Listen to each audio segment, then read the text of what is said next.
Queridos amigos, sejam bem-vindos ao canal Vida Espírita. Meu nome é Cristina Brito, este é o programa Projeto 15 Minutos, o Céu e o Inferno, e aqui estudamos por mais ou menos 15 minutos diariamente, à exceção dos sábados, o quarto livro da codificação espírita realizada por Allan Kardec, O Céu e o Inferno. Estamos atualmente na segunda e última parte desta obra, que trata dos exemplos, no capítulo 7, quando Kardec aborda casos de espíritos endurecidos. E hoje vamos ver o caso da rainha de Oude, ou seja, como se fosse desse lugar chamado Oude. Oude. Okay. É uma rainha indiana. Morreu na França em 1858. Então, no item 1, nós temos as primeiras perguntas que vamos ver. Qual sensação sentistes em deixando a vida terrestre? A ex-rainha responde: não saberia dizê-lo. Tenho ainda perturbação.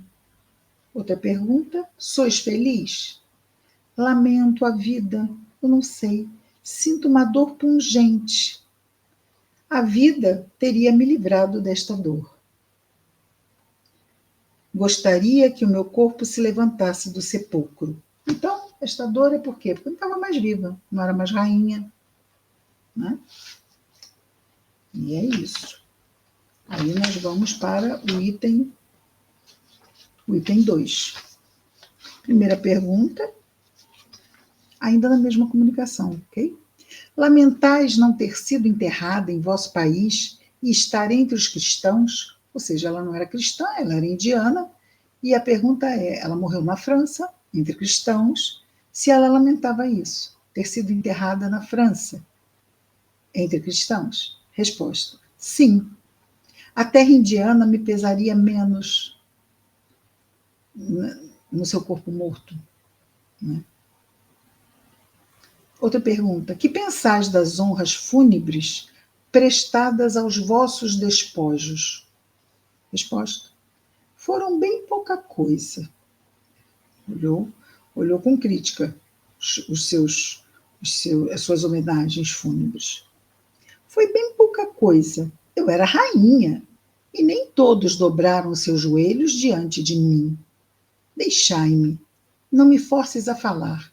Não quero que saibais o que sou agora. Eu fui rainha, sabei-o bem. Ou seja, ela tinha muito orgulho de ter sido rainha e lamentava não ser mais rainha. 3.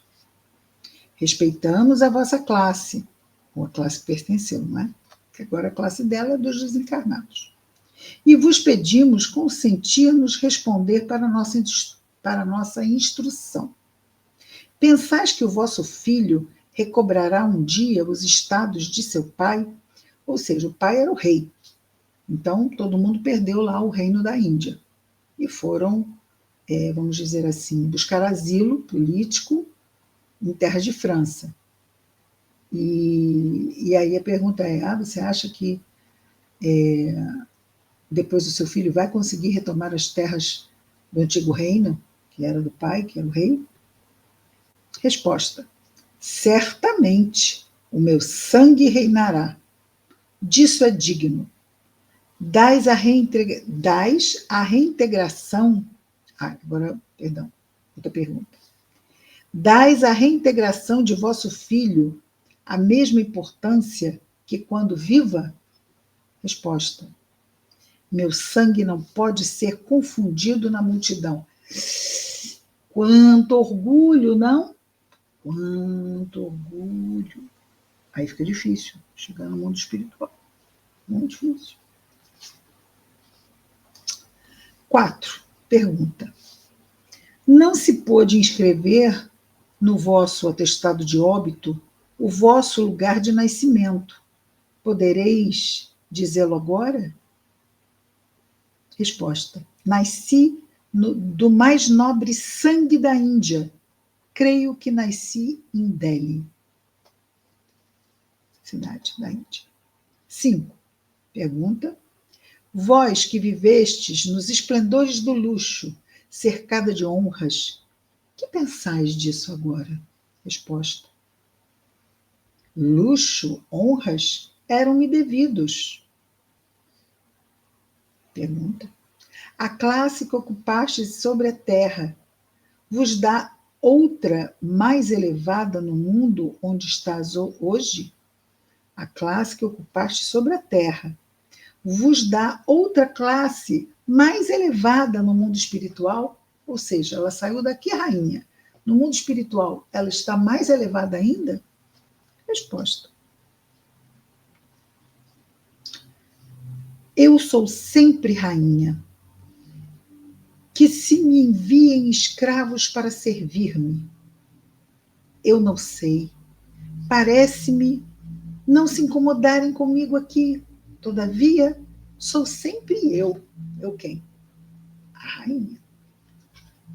6. Pergunta. Pertencíeis à religião muçulmana ou à religião hindu? Resposta: muçulmana. Mas eu era muito grande para me ocupar de Deus. Ui, não, ela era rainha, né? Quem é Deus à frente de uma rainha? Isto tudo é feito do orgulho. Será que um dia também não fomos nós como esta rainha?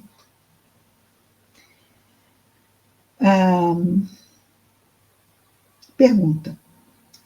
Que diferença fazeis entre a religião que professáveis, muçulmana, e a religião cristã para a felicidade da humanidade? Resposta. A religião cristã é absurda. Ela diz que todos são irmãos.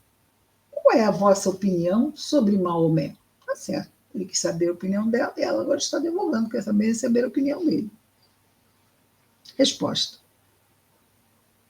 Ele não foi filho de rei. Maomé.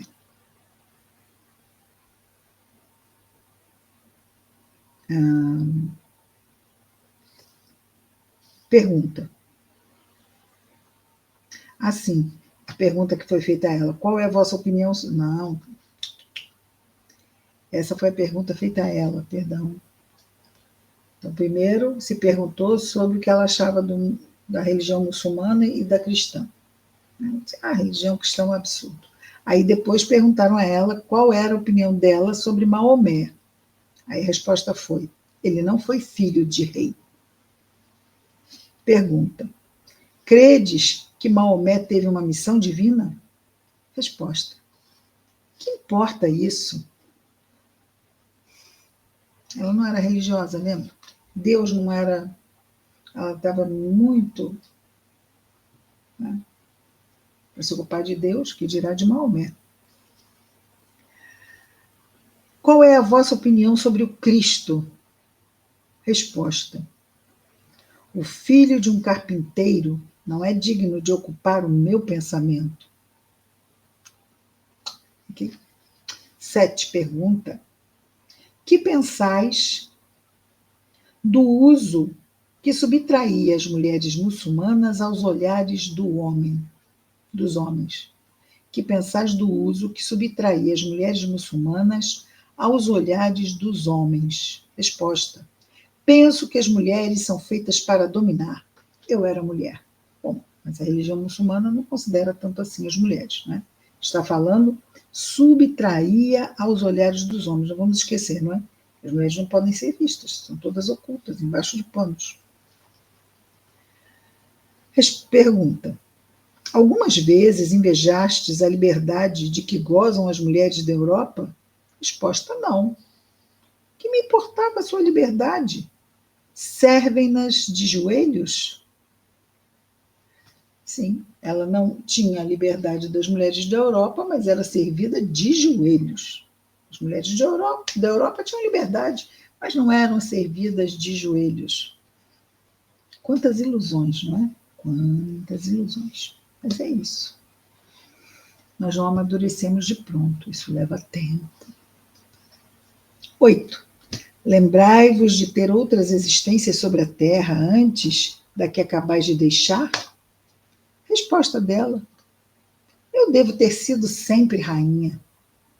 Ok, vamos lá. 9. Pergunta, por que viestes tão prontamente ao nosso chamado?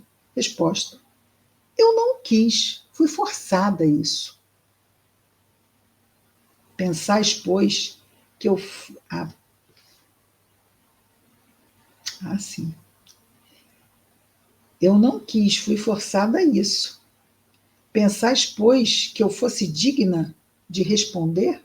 Ou seja, que eu fosse digna de responder? Ou que ele fosse digna das respostas dela? Né? Tendo essa personalidade faria mais sentido. Pergunta: que sois vós, pois, perto de mim? Quem vos forçou a vir? Resposta: não sei. Entretanto, não deve ser maior do que eu. Veja que ela tem uma ideia fixa sobre a grandeza dela. 10. Pergunta: sob qual forma estás aqui? Resposta: sou sempre rainha. Pensas tu, pois, que cessei de ser rainha? Sois pouco respeitosos. Sabei que se fala de outro modo às rainhas. 11. Pergunta: se pudéssemos vermos, vê-la-íamos com os vossos adornos, as vossas joias? Resposta: certamente. Como ocorre que, tendo deixado tudo isso, vosso espírito haja conservado a sua aparência, sobretudo. Perdão. Certamente. Aí vem a outra pergunta. Porque não está bem sinalizada, perguntas e respostas vêm uma atrás da outra e às vezes dá uma complicação. Vamos lá, pergunta. Como ocorre que, tendo deixado tudo isso, ou seja, tendo desencarnado, vosso espírito haja conservado a sua aparência, sobretudo os vossos adornos, as vossas joias? Resposta: eles não me foram tirados. Sou sempre tão bela quanto era. Não sei que ideia fazes de mim. É verdade que jamais me vistes. É verdade, pois nunca vi. 12. Que impressão sentis em vos encontrar em nosso meio? Resposta: se eu pudesse, não estaria aqui. Me tratais com tão pouco respeito. Muito bem. Aí terminamos aqui a comunicação, a conversa, perguntas e respostas com esse espírito da ex-rainha. E São Luís diz o seguinte: São Luís é um espírito de alta luz mesmo, não é? Deixai-a, a pobre desviada, tende piedade de sua cegueira, que ela vos sirva de exemplo. Não sabeis quanto sofre o seu orgulho. Evocando esta grandeza decaída agora no túmulo, esperavam, agora de novo, né, o comentário sobre a comunicação deste espírito. Não mais São Luís. São Luís falou o que falou. Esse parágrafozinho aqui. Aí vem a conclusão desse caso. Evocando esta grandeza decaída, agora no túmulo, esperávamos respostas de uma profundidade, visto o gênero de educação das mulheres desse país. Mas pensávamos encontrar nesse espírito, se não filosofia, pelo menos um sentimento mais verdadeiro da realidade e ideias mais sadias sobre as vaidades e as grandezas desse mundo. Ou seja, esse mundo físico, que são grandezas aparentes apenas, não é? Longe disso. Nela, essa ex-rainha, as ideias terrestres conservavam toda a sua força. Era o orgulho que nada perdeu de suas ilusões, que luta contra sua própria fraqueza e que deve, com efeito, sofrer muito pela sua impotência. Lembramos que ela disse que queria que o corpo levantasse do túmulo. Né? E não estava nada feliz de ter morrido e não ser mais a rainha que ela foi. Mas caixão não tem gaveta, né? É o que diz o ditado. Muito bem. Amanhã vamos para o último caso desse capítulo, Projeto 15 Minutos, o céu e o inferno. Até amanhã. Muita paz a todos.